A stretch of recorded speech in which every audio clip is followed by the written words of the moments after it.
Hi friends, இந்த video நம்ம எதை பத்தி பார்க்க போறோம்னா, நம்மளுடைய ரேஷன் கார்ட்ல நம்ம நேம் ஆட் பண்றதா இருக்கட்டும், அல்லது நேம் ரிமூவ் பண்றதா இருக்கட்டும், இல்ல ஒரு அட்ரஸ் கரெக்ஷனா இருக்கட்டும், இல்ல ஒரு ரேஷன் கார்டு நீங்க டவுன்லோட் பண்றதா இருக்கட்டும், எல்லாத்துக்குமே ஒரு புதிய நடைமுறை இப்போ கொண்டு வந்திருக்காங்க. புதுசா அமல்படுத்தியிருக்கிறாங்க. அது என்ன அப்படிங்கிற தகவல் தான் இந்த வீடியோல வந்து பார்க்க போறோம். நிறைய பேருக்கு இத ஷேர் பண்ணி விடுங்க. எல்லாரும் தெரிஞ்சுக்கிட்டோம். அதாவது இங்க பாருங்க, டூ ஆல் டிஎஸ்ஓ எல்லாத்துக்கும் அனுப்பிச்சிருக்காங்க. சப்ஜெக்ட் என்ன அப்படின்னு பார்த்தீங்கன்னா, certain changes mat in the application process. இப்போ நீங்க ரேஷன் கார்ட்ல எதுனா ஒரு கரெக்ஷன் பண்றீங்க அப்படின்னா, ஆன்லைன் மூலமா நம்ம அப்ளிகேஷன் சப்மிட் பண்றோம் இல்லையா? ஸோ அந்த அப்ளிகேஷன் ப்ராசஸ்ல ஒரு சில சேஞ்சஸ் கொண்டு வந்திருக்கோம் அப்படின்னு சொல்றாங்க. It is to inform that the following changes have been made in the card mutation application process அப்படின்னு சொல்றாங்க.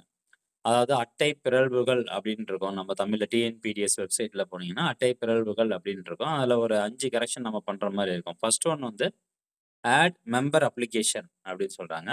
அதாவது புதுசா நீங்க ரேஷன் கார்ட்ல ஒரு நேம் வந்து ஆட் பண்றீங்க. ஒரு குடும்ப உறுப்பினர்கள் வந்து ஆட் பண்றீங்க அப்படிங்கிறது தான் வந்து ஆட் மெம்பர் அப்ளிகேஷன். 2வதா நேம் டெலிஷன் அப்ளிகேஷன் அப்படின்னு சொல்றாங்க. இப்ப யாராவது வந்து இறந்துட்டாங்க குடும்பத்துல, அல்லது திருமணம் ஆகிருச்சு. அவங்களுடைய பெயர் வந்து நீக்கம் பண்றோம் பார்த்தீங்களா? ஸோ அது வந்து நேம் டெலிஷன் அப்ளிகேஷன் அப்படின்னு சொல்லுவோம். அண்ட் 3வதா சேஞ்ச் ஆஃப் அட்ரஸ் அப்ளிகேஷன். நம்ம ஒரு இடத்துல இருந்து இன்னொரு இடத்துக்கு குடிபெயர்ந்திருக்கோம் அப்படின்னா, நம்ம ரேஷன் கார்ட்ல அட்ரஸ் சேஞ்ச் பண்ணுவோம். அது வந்து சேஞ்ச் ஆஃப் அட்ரஸ் அப்ளிகேஷனு. 4வது ஒண்ணு பார்த்தீங்கன்னா, ரீபிரிண்ட் அப்ளிகேஷன். ரீபிரிண்ட் அப்ளிகேஷன்னா, இப்போ நம்மளுடைய ரேஷன் கார்டு தான் டேமேஜ் ஆயிருச்சு, அல்லது நம்மளுடைய ரேஷன் கார்டு தொலைஞ்சிருச்சு அப்படின்னா, இந்த ரீபிரிண்ட் அப்ளிகேஷன் அப்படிங்கிற ஆப்ஷன்ல போயிட்டு, நாம புதுசா அட்டை பிரிண்ட் பண்ணி குடுக்கறதுக்கு, அதாவது நகல் குடும்ப மின்னணு அட்டை. ஓகேவா? ஸோ அத பிரிண்ட் பண்ணி குடுக்கறதுக்கு இந்த ஆப்ஷன்ல போயிட்டு நம்ம அப்ளை பண்ணுவோம். அண்ட் 5வது ஒண்ணு பார்த்தீங்கன்னா, டவுன்லோடிங் த கார்ட் டீட்டெயில்ஸ் ஆஸ் பிடிஎஃப் இன் பெனிஃபிஷியரி லாகின். டிஎன்பிடிஎஸ் வெப்சைட்டுக்குள்ள போயிட்டு, நம்ம ரேஷன் கார்டு டவுன்லோட் பண்ணுவோம் இல்லையா? பிடிஎஃப் ஃபைலா வந்து ரேஷன் கார்டு டவுன்லோட் பண்ணுவோம். ஸோ அந்த ரேஷன் கார்டு டவுன்லோட் பண்றதுலயும் இந்த புதிய நடைமுறை கொண்டு வந்திருக்காங்க. என்ன சொல்லியிருக்காங்க அப்படின்னு பார்த்தீங்கன்னா, இந்த எல்லா ரெக்வெஸ்ட்டும் இந்த 5 விதமான அப்ளிகேஷன் ப்ராசஸ்க்கும் வந்து லிமிட்டேஷன் கொண்டு வந்திருக்காங்க. அதாவது request can be made by the card holder twice per year.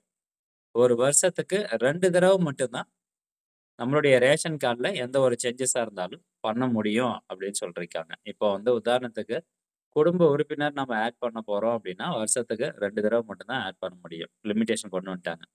Address மாத்துறோம் அப்படின்னாலும் வருஷத்துக்கு 2 தடவ தான் அட்ரஸ் வந்து சேஞ்ச் பண்ண முடியும்னு சொல்லியிருக்காங்க.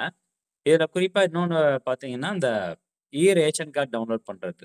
நம்மளுடைய கார்ட் டீட்டெயில்ஸ பிடிஎஃப் ஃபைலா டவுன்லோட் பண்றதுக்கும் லிமிட்டேஷன் கொண்டு வந்திருக்காங்க. அதுவும் ஒரு வருஷத்துக்கு 2 தடவ தான் இந்த பிடிஎஃப் ஃபைலா டவுன்லோட் பண்ண முடியும் அப்படின்னு கொண்டு வந்திருக்காங்க.